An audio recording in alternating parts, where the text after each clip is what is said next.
नमस्कार, मैं पूजा यादव और आप देख रहे हैं देश दर्शन।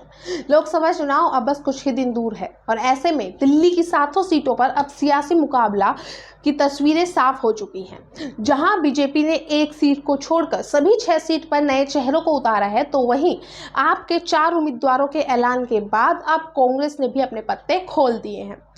दिल्ली की 3 सीटों पर कांग्रेस ने एक दिन पहले ही अपने उम्मीदवारों का ऐलान कर दिया है। पार्टी की तरफ से कन्हैया कुमार को उत्तर पूर्वी दिल्ली से टिकट दिया गया है, जो बीजेपी के मनोज तिवारी के खिलाफ लड़ेंगे।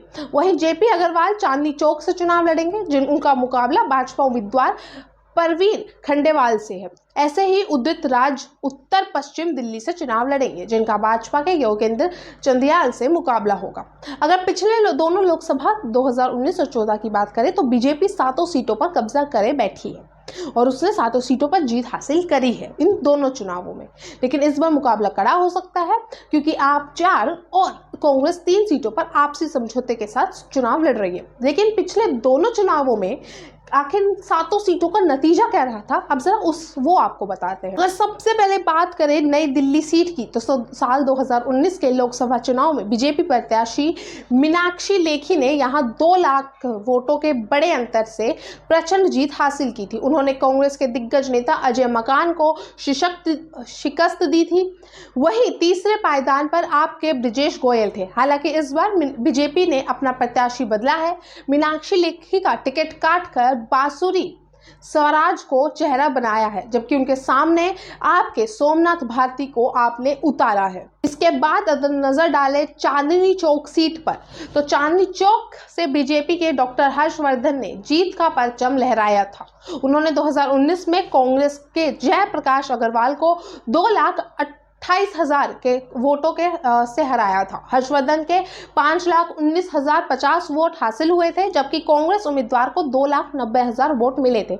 वहीं आपके पंकज गुप्ता को 1 लाख वोट कुछ मिले थे। हालांकि इस बार इंडिया अलायंस के तहत ये सीट कांग्रेस के कोटे में आई है, जहां पार्टी ने एक बार फिर जेपी अग्रवाल पर भरोसा जताया है। वहीं बीजेपी ने हर्षवर्धन की जगह परवीन खंडेवाल को उम्मीदवार घोषित किया है। इसके बाद अगर आगे बढ़ते चले तो इसके नजर डालते हैं अब पूर्वी दिल्ली सीट पर। इस सीट पर गौतम गंभीर ने 2019 में जीत दर्ज की थी। उन्होंने कांग्रेस के अरविंद सिंह लवली को 3,90,222 वोटों के बड़े मार्जिन से हराया था, जबकि आप उम्मीदवार आतिशी तीसरे पायदान पर रही। इस बार गौतम गंभीर ने चुनाव लड़ने से दूरी बना ली है, जिसके बाद हर्ष मल्होत्रा को उतारा गया, जबकि आपने यहां विधायक कुलदीप कुमार को उतारा है। के बाद आगे बढ़ते चलेंगे उत्तर पूर्वी दिल्ली।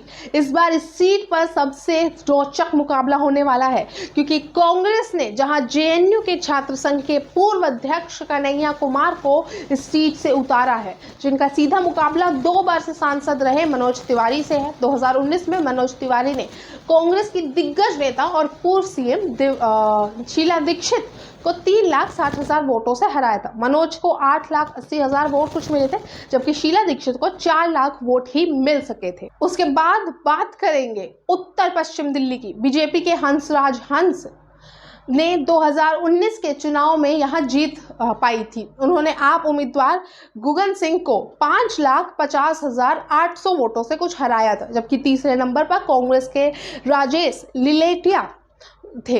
लेकिन इस बार कांग्रेस ने हंसराज को पंजाब की फरीदपुर सीट पर उम्मीदवार के रूप में शिफ्ट किया है और उनकी जगह योगेंद्र चंदियाल को टिकट दिया है, जबकि गठबंधन में यहां कांग्रेस प्रत्याशी उदित राज है। इसके बाद बात करेंगे पश्चिमी दिल्ली की, जहां साल 2019 में बीजेपी के परवेश साहिब सिंह वर्मा ने इस सीट पर 5.78 लाख वोटों से ज्यादा जीत हासिल की थी, जबकि दूसरे नंबर पर कांग्रेस उम्मीदवार महाबल मिश्रा आए थे।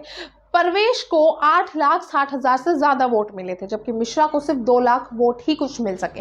हालांकि इस बार बीजेपी ने उनका टिकट काटकर कमलजीत शेहरावत को उम्मीदवार बनाया है, जबकि गठबंधन के तहत आपने महाबल मिश्रा पर फिर एक बार दांव लगाया है। इसके बाद बात है सबसे ज्यादा चर्चा में रहने वाली दक्षिणी दिल्ली। बीजेपी के रमेश बिधोड़ी इस सीट से लगातार 2 बार जीते हैं। 2019 में उन्होंने आप नेता राघव चड्ढा को 3,60,000 वोटों से बड़े मार्जिन से हार का स्वाद चखाया था। भाजपा को यहां 6 लाख वोट हासिल हुए थे, तो दूसरी तरफ आपको 3 लाख वोट मिले। हालांकि इस बार बीजेपी ने बिधूड़ी का टिकट काट रामवीर सिंह बिधूड़ी का चेहरा बनाया है, जबकि आपने सही राम पहलवान को टिकट दिया है, क्योंकि राघव चड्ढा को पंजाब शिफ्ट कर दिया गया था। फिलहाल तो ये तस्वीर थी दिल्ली में इस समय प्रत्याशियों की, लेकिन इसमें से किसे दिल्ली की जनता लोकसभा चुनाव में जीत दिलाती है और किसे नहीं, ये आने वाले वक्त में पता चलेगा।